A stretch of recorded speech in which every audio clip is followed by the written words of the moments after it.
been forced to shut the party down. It's kind of like in the club when like 2 a.m. and the lights get, flicked on immediately, and it's start shocking. playing the old music. Yeah, and you're like in the light of day again. You're like, oh God. But it was, just we were ready. We were ready for it this time. We were all sort of prepared to really enjoy the moment to the fullest that we could. I mean, it's potentially once in a lifetime to have an opportunity to party like this and to have a parade and, just to have kind of the shine that we did.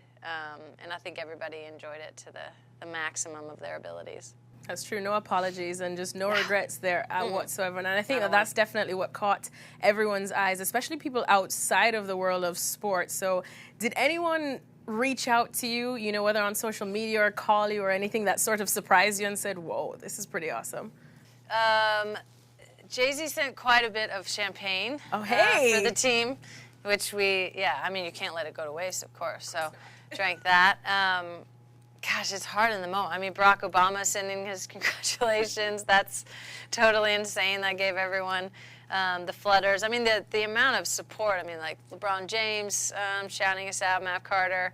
I'm forgetting just like everyone. But, the sort of celebrity shout-outs, but also just normal people in the street. I mean, obviously we get sort of the kids and the little girls and little boys, but just like old guys and old women and like middle-aged people, just like stopping us in the street and showing their support. I think it was just so much bigger than soccer. It touched so many more people's lives for reasons that had nothing really to do with soccer. Soccer was just kind of the vehicle that got us to this place. So I feel like that was, the most special thing is just seeing how far the reach was after and how many people were, just inspired so much. They're just like, I can't not say anything to you. That's been really special to see. Now we have to definitely talk about the next best thing, the celebration, that goal celebration. Come on, we have to talk about it because, of course, every top athlete has their iconic celebration. I mean, Usain Bolt has it to the world that everyone's been doing. Now I find myself doing the Megan Rapinoe. Have you thought of a name for it yet? How did it happen? Did it just instinct? Yeah, I think it's just called the pose. Kind of instinct. I did it once before the World Cup, friendly in Denver against Australia. Certainly not with the kind of impact that it's had now, but it's a meme now. See, that's how you made it. I know it's a thing now. It's an actual internet meme. So I don't know. It was sort of in the moment and kind of off the cuff, but it also obviously came on the heels of the tweets from the president and sort of these. I mean, they were just crazy tweets. I can't believe that he was taking his time to tweet at me and not run the country. But it was just this moment. I actually felt like it really wasn't my celebration personally. It wasn't just for me, but it was like you and nobody will take our joy. You won't take our passion. You won't rob this from us. You won't take our happiness. We're going to stand up with a smile, with our full chest exposed and just really kind of put it all out there and like, this is what we want the world to be. This is the kind of openness and vulnerability and passion and just kind of unbridled joy that we want in the world. And so it kind of felt like I was doing it with everyone, for everyone. And people feel free to use it, take it with you, use it in your job. If you're in your office and something needs to happen, you can just bust it out and everyone will know what the deal is. That's true. I've used it already to clap back at certain people on Instagram and Twitter, and they know exactly what I mean by it in just that picture. They're like, got it. It's like, all right, I feel you. I got you on that one. Well, it's good you just mentioned, of course, President Trump's tweet to you basically saying that, you should win first and then talk later. Did you feel any pressure from that during the World Cup? Did it play on your mind any at all? Of course, any time before the celebration happened? I mean, honestly, it not that much. Big credit to our media team that we had with us from U.S. Soccer, and I think we addressed it very clearly and directly right away. The team is used to having pressure in media, and we had controversy all throughout the World Cup for a million different reasons.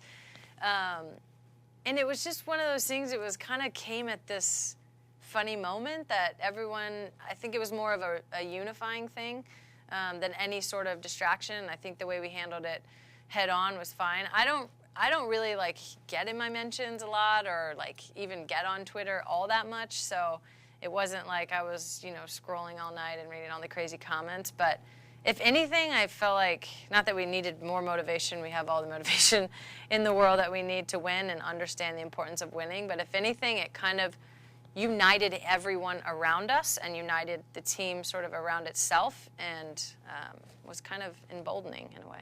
Well, now, of course, after the World Cup, as we have said, I feel like it's definitely grown the women's game a lot more.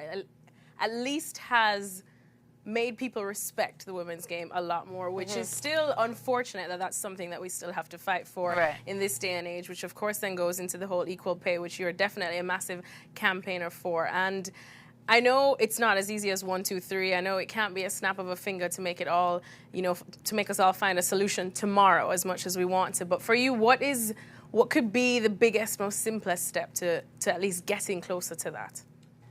I actually think it is a lot closer to a snap of a finger than it is far away from it. I think that there needs to be a major paradigm shift, and I know that oftentimes that's difficult, but if we sort of take a few steps back, the Federation takes a few steps back, what are we doing? What are we doing here?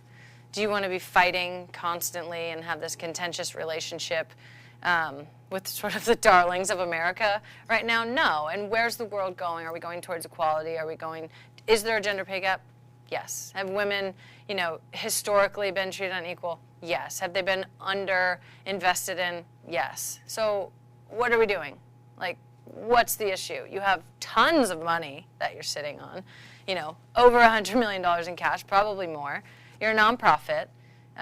You have the opportunity to completely change the narrative and really truly be a world leader in the way that women's sports is viewed and handled, and the way that you're treating the team and the precedent you set going forward. So I actually think the Federation is in a fantastic spot if they're willing to step up to that charge. I think that, you know, the potential positive fallout for them if they sort of get on board and have their sort of come to Jesus moment would be incredible. If they want to be the world leaders in soccer, we're hosting the World Cup in 2026.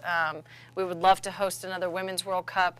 I think that this could truly be a groundbreaking moment. We talked about this sort of being a historical moment as is. I don't understand why they don't want to be the sort of kings of the moment.